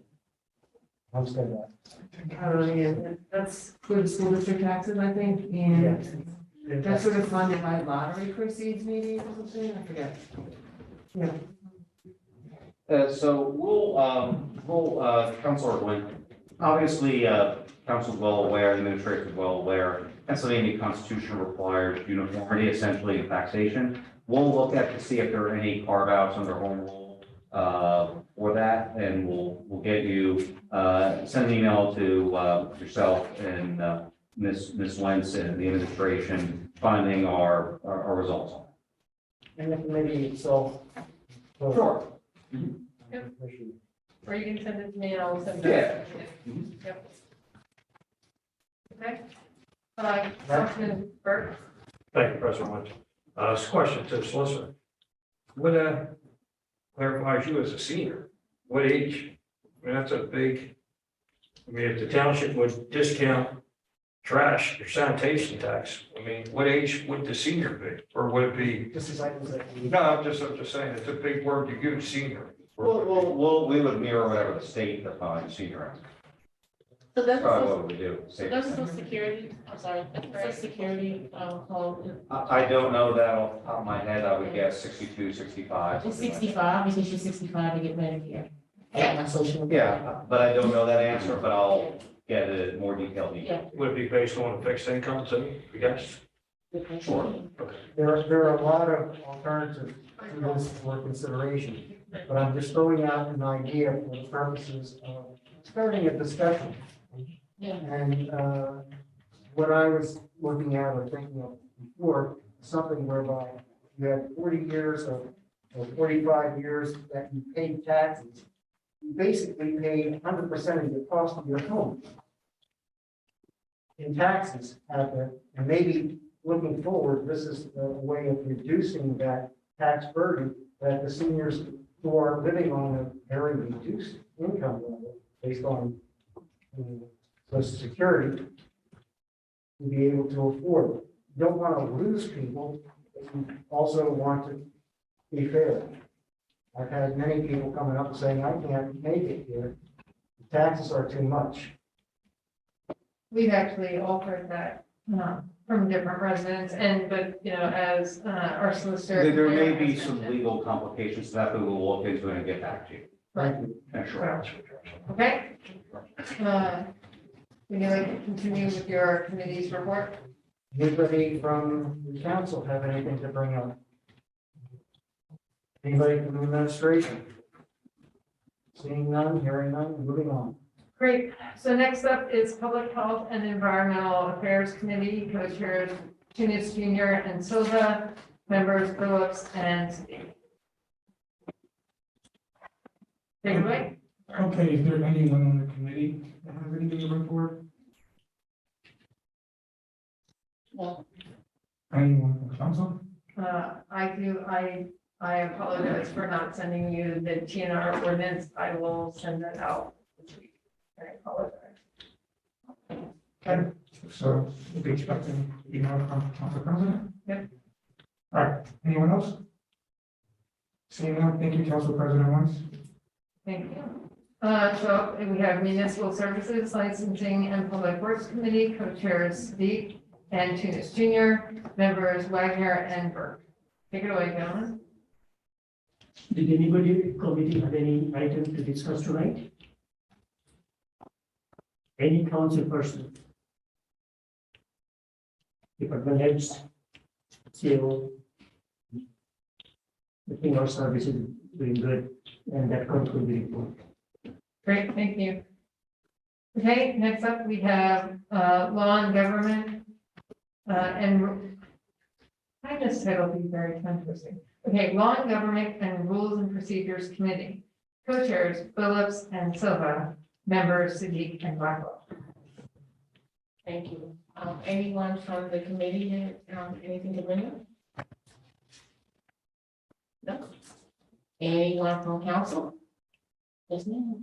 Okay, so I apologize for not emailing this to you. I just got a chance to make it semi-Upper Darby-ish. It's a resolution. I will be sending it to the solicitors to, work their magic on it. If, the committee wants to work on this. It's a resolution in support of the PRO Act. It's a act that's before Congress to protect workers' rights and so forth. So this is in a it's not in Upper Darby mode yet. Other municipalities and cities have passed this, and it was brought to me, and I wanted to bring it forward to you. So I just wanted to ask the committee to look into it. Okay. It's what longer? Okay. Okay. We can send a meeting up to with Solicitor Richardson to look at it. I'll send it up. Okay. Thank you. Thank you, Council President. Anyone else from council have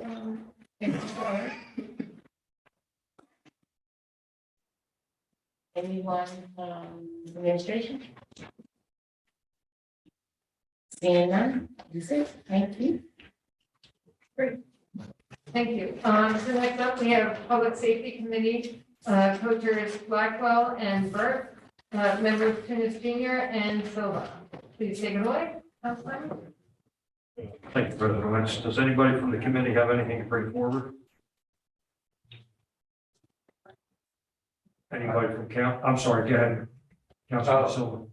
Yeah, I'd like to, I've heard this complaint from a couple different people as far as, basically all our parking falls under one fee structure. I'd like to maybe clarify that, where people who park in handicap spots or people that park in fire lanes pay more of an enhanced fee to try to inhibit them from parking there.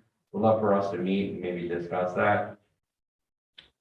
Yeah, that'll be great. Is it because of our ticket has the same price? Because I know on the handicap signs, it's usually $250 if you park in a handicap spot. Is it because of the ticket that our police officers or our parking is writing the tickets? Yeah, the tickets are, I mean, it's my understanding the tickets are the same price. I know that, yeah, usually handicap spots are increased and I'd like to see something similar for fire lane. Because, it's common for people to park in fire lanes in certain areas. It would be good if people stopped doing that. I think we can have a conversation with the administration and Dr. Coles and get a copy of the tickets from the police department and see what they look like and then we can revisit it. Fire lanes are $25. I'm sorry, President. Fire lanes are $25. Wow, that's pretty cheap. But if there's a fire, I'm sure they put the hose through the window and make sure they fight the fire, so. I'm sure we'll look at that, Councilman Silva, that's a good point. Those prices obviously are too low for a fire lane and handicap, so. Thanks. Anybody else? I had my hand up. I had my hand up, but it was only to define what the price is. I'll be following one. Okay. Thanks, Councilman Quinn. Councilman Silva? You have another question? No, that was it, sorry. Councilman Siddiq? I don't know if it falls under public safety. In my district, the Greenwood, Global Lane, Radbourne, in one block, they have a 3 spot for the fire zone. And that's such a big that 3-car space is taking up. And as you know that our township is getting density population getting increasing and car also getting increasing, parking is a big issue. It has to So- do this size of the truck. Check the truck, okay. So, yes. So, I'd like to know that, in one block, it could be one is enough, or we have 2, 3 of them is there.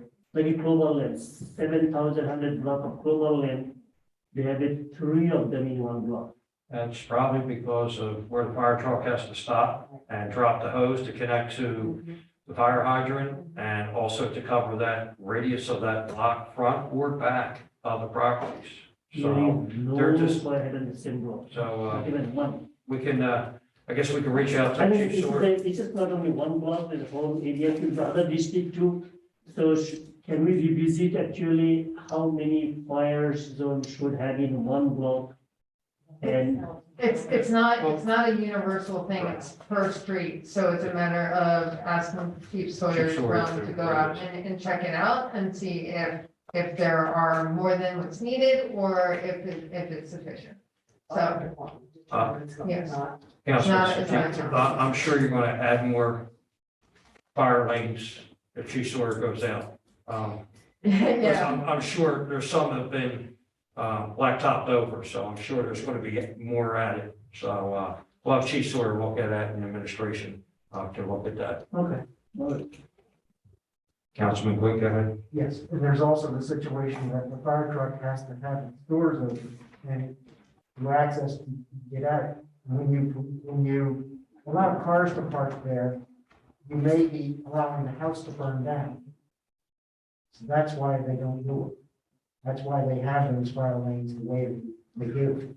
When I live in a block, I don't see any fire lane over there, whole block in over hill road where I reside there.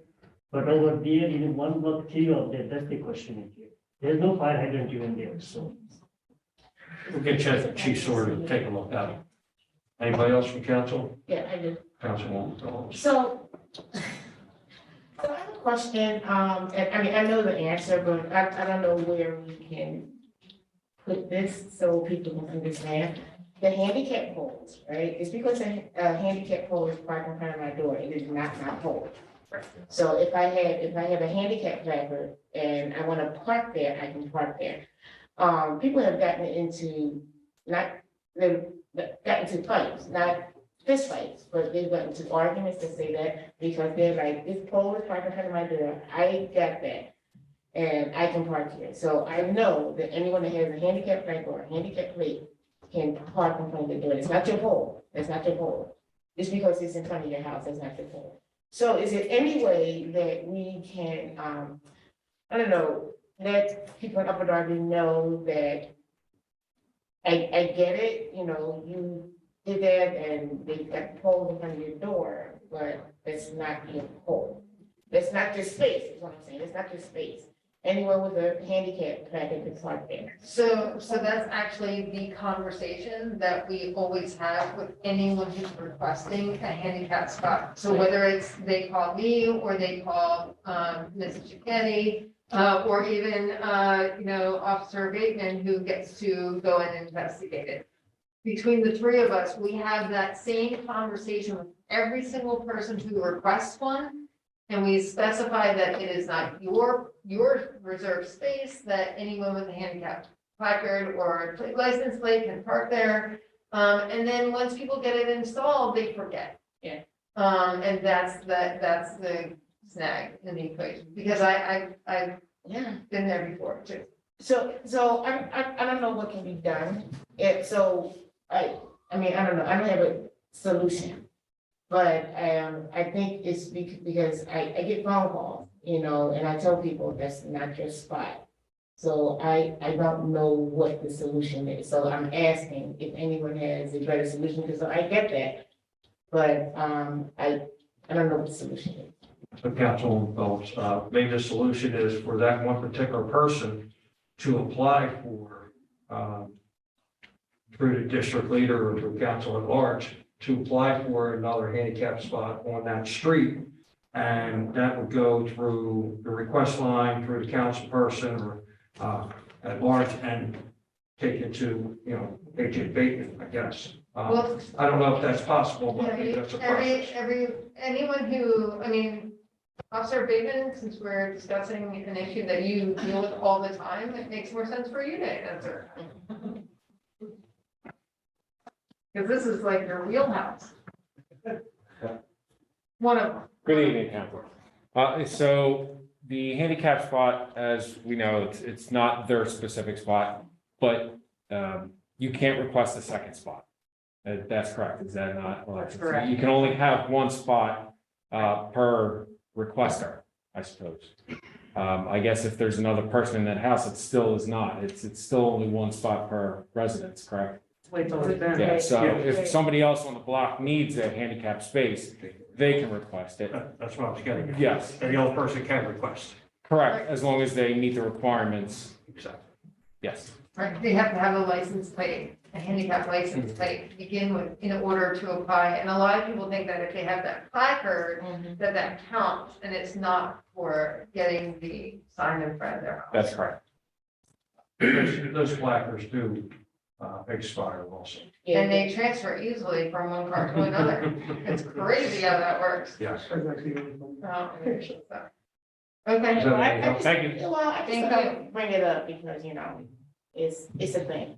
Yes, It's a thing. it is. I do have something right here. Go ahead. Okay. So I did have a call from a resident this late afternoon, about an individual taking residency in the person's front porch.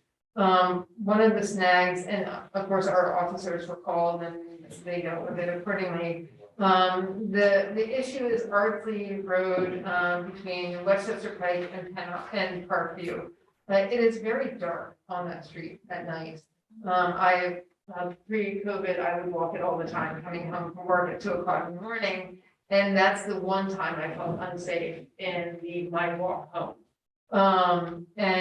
So just curious if we can get additional lighting added there. There is a light at Westchester Pike, there's a light at Lenox, and then there's a light at Parkview, but there's a big gap between, on the walking of that block. And so if that's something that we could look into, that would. Is there a pole and a power source? I believe there is a pole, so they go every other, on that street. So there is a pole of, a power, a pole in the middle of the block on both blocks. So if we can at least look into it. And the residents actually are meeting on Saturday at 2 p.m. If anyone from council or mayor, if you're available, I just found out this literally before this meeting, that they're meeting on Saturday to try and discuss the concerns on the street. Where is that meeting? I think on Ardsley, somewhere between, Western and Pike, probably going to be Lenox. Ardsley and Parkview, or Western, Pike and Parkview. Right, you have 5 of them like this. Anyone would like to join them at 2 o'clock on Saturday? Thank you, President. Anybody else from council? I have 2 things to add. I'd like to thank Superintendent Bernhardt for coming out to speak to us today, and also would like to thank Chief Sawyer and the Fire Department for their report for last month. That concludes my report. Oh, and also we did get a report from Superintendent Bernhardt too. Okay. That's great. I mean, like a digital report. Okay, great. So next up, we have the Leisure Services Committee, co-chairs Tunis Jr. and Silva, members Spralia and Blackwell. Take it away, gentlemen. Okay, before I proceed to the report, I would just like to say, I also have the pleasure of serving on the Recreation Committee. One of the things that the Recreation Committee would like to do, and something I'd like to urge residents to consider, is we're starting friends groups of all the parks. Or we're attempting to start friends groups for all the parks in the township. There are many parks in the township. They're used for various different things, and if we have more like public involvement, we feel like they could be safer, better used, and improved based on the uses for the residents. So I'm going to be going into different communities, trying to find people to join, this group, and I'm asking anyone who may be listening. I'm sure there's thousands of people glued to this right now, who would love to take part in that. So with that said, do any members of Leisure Services have anything else? Councilman Tuna. Yeah, I just want to make the public aware of, I believe the, architects of the community center, don't quote me if I got that wrong, they released a questionnaire or survey on the upcoming community center. I encourage all residents to take a look at it and fill it out, express whatever concerns you may have. It's in multiple languages. This is going to be really helpful down the line. So I encourage council members to let their residents know about this survey. Yes.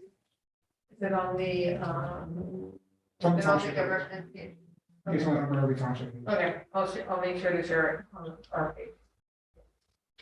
Okay, any other members of the committee have anything?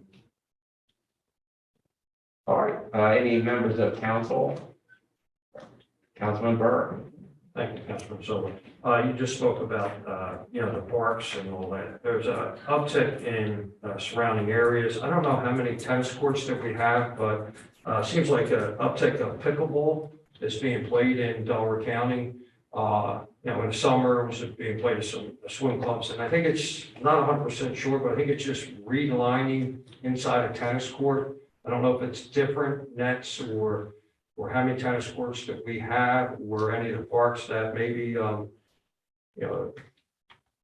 administration and Joe Martin and the Parks, committee can look into maybe something about pickleball. I just know that a couple of surrounding areas have added some pickleball courts, and I don't know if it's possible to look into, the spring of next year or the following year that we look into I don't know if we could do it the Nailers Run or whatever, but just a uptick of people playing pickleball, that's all.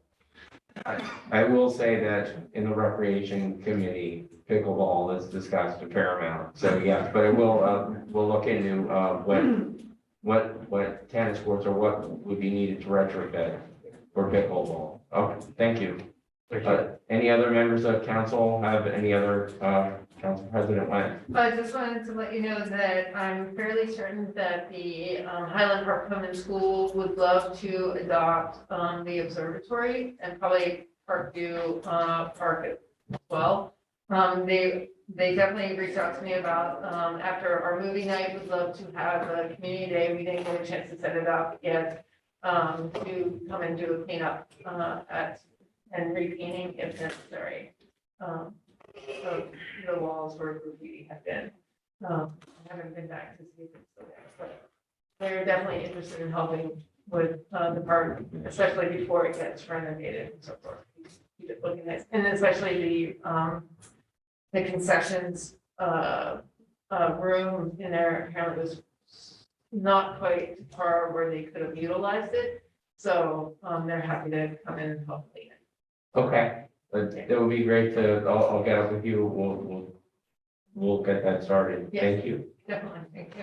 Any other members of council have any other items for this? Any members of the administration? CAO Rangiano. Thank you, Chairman. Just to follow up on Councilman Burke's questions and give a little context about pickleball in the township. So we don't have very many tennis courts at the moment, and the tennis courts at Nailers Run are pretty well used. But pickleball is very active at the Watkins Center. There's a lot of, especially among the seniors, pickleball played at the Watkins Center. The Watkins Center actually hosted pickleball competition for the Delaware County Senior Games. And one of the grants that Deputy CAO Dobbins mentioned earlier in the meeting was for a comprehensive parks plan. And so when we are working with the designers of the comprehensive parks plan, I think that would be a great time for the Recreation Committee and Council to give that input so that we can get pickleball and other facilities, mapped out at appropriate locations in our parks. Thank you. Yeah, sure. Councilman Gwynn? Yeah, I have a question for. Yeah, sure. The pickleball courts that you have, they were indoor? Correct. Okay, On the basketball court, yeah. so there are other places inside. Yes. Thank you.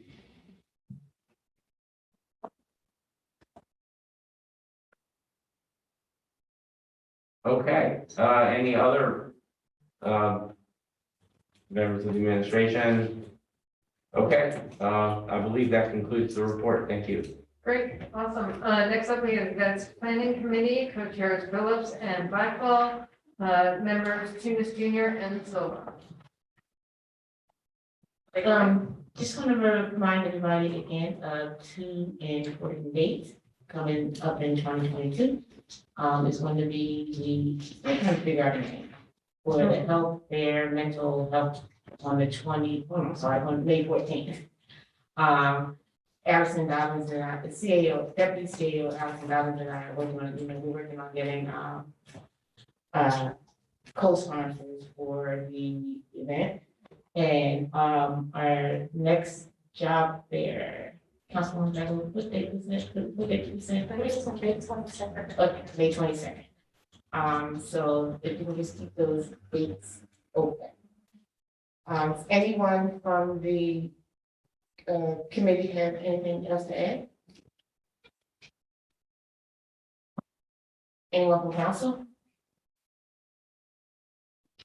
Anyone from the administration? Seeing none, thank you. Great. So next up, thank you. So next up, we have our solicitors. Thank you very much. I'll keep it brief this evening. I know council's been here and administration's been here for a long time. So I'll be happy to answer any questions. You've obviously seen the fruits of some of our efforts with Ms. Richardson's hard work on the regulation of hookah lounges. We've answered budget questions from both council and the administration. Obviously, we've worked on several land development matters that were present here before this evening and working on additional resolutions, and work continually with staff and the administration on an everyday basis, answering right to know zoning questions and various other matters. I just wanted to see if council had any questions. I'm not any question, I just wanted to say, I'm sorry. No, take me. I don't have any questions. I just want to thank Solicitor Richardson for, all of her hard work and accommodating us for times that may not have been, good for her, but she did it anyway, so thank you, Solicitor Richardson. Councilor Williams? Yeah, usual. How about, what's happening with, St. Eugene's? So St. Eugene's, it's interesting. So we've had several correspondence with Mr. McLean. They are waiting approval from the Archdiocese. So it's been signed off on the local level by Father McDermott. They're waiting for approval from Philadelphia. It's been about 2 weeks since we've heard from Mr. McLean. They cannot move forward unless it's signed off by Philadelphia. It's interesting because in my experience, I deal with the Archdiocese on multiple fronts, and usually it's actually, you start off, this was interesting, because normally Philadelphia is involved right away. Because ultimately they control everything.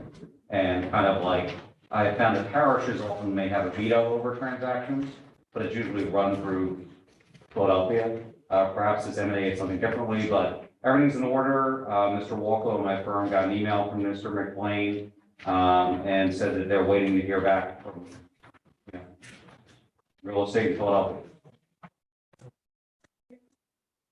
Anyone else have anything for solicitors? All right, seeing none. Anyone have any old business for council? I do. Councilman Wagner. I can't figure out where else to put this, so I think it qualifies as old business. And I'd just be remiss if I didn't say that I think our record should reflect that tonight, during the public comment section, a completely out of left field, out of nowhere personal attack was launched on my friend and colleague, Antoinette. That attack was as inappropriate as it was inaccurate, and I thought it was outrageous. I believe the person who did that was a relative of a disappointed candidate for office. I happen to know that because it was my daughter who defeated me. And I just think it's so unfortunate to allow our political discourse to descend to that kind of a level. So anyway, I want our record to reflect. Okay, anyone else for old business? Okay, seeing none. Anyone have new business? I do again, sorry. Councilman Wagner. Tonight at 5 o'clock, I attended a meeting at Drexel Hill Middle School, which I thought was actually very interesting. Some of you may know that I'm not always a fan of the school district and its intrepid superintendent. But this meeting was really, I thought, very informative. It's about the plans that the school district has to improve that particular facility, Drexel Hill Middle School. And it looked pretty interesting to me. It was not a particularly well-attended meeting. There wasn't a lot of public notice, I think, of this meeting. It was probably barely a week, and it was at 5 o'clock, which is not a great time either, but whatever. I don't offer that as a criticism. I'm hoping maybe they'll take that as a suggestion in the future, because they said they're gonna have some follow-up meeting. So I would just encourage other council people who would have an interest to attend one of those meetings and just learn what their plans are. So it's a lot of improvement to the athletic facilities there.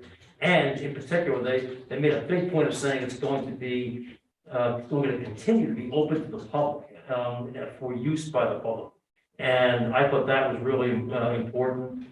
There are community concerns about it. The people who live immediately around that area are concerned with such things as fencing and lighting and all that, but which is not surprising. Anyway, though, I thought I would bring it to everybody's attention. I don't know, they didn't say when the next meeting on this will be.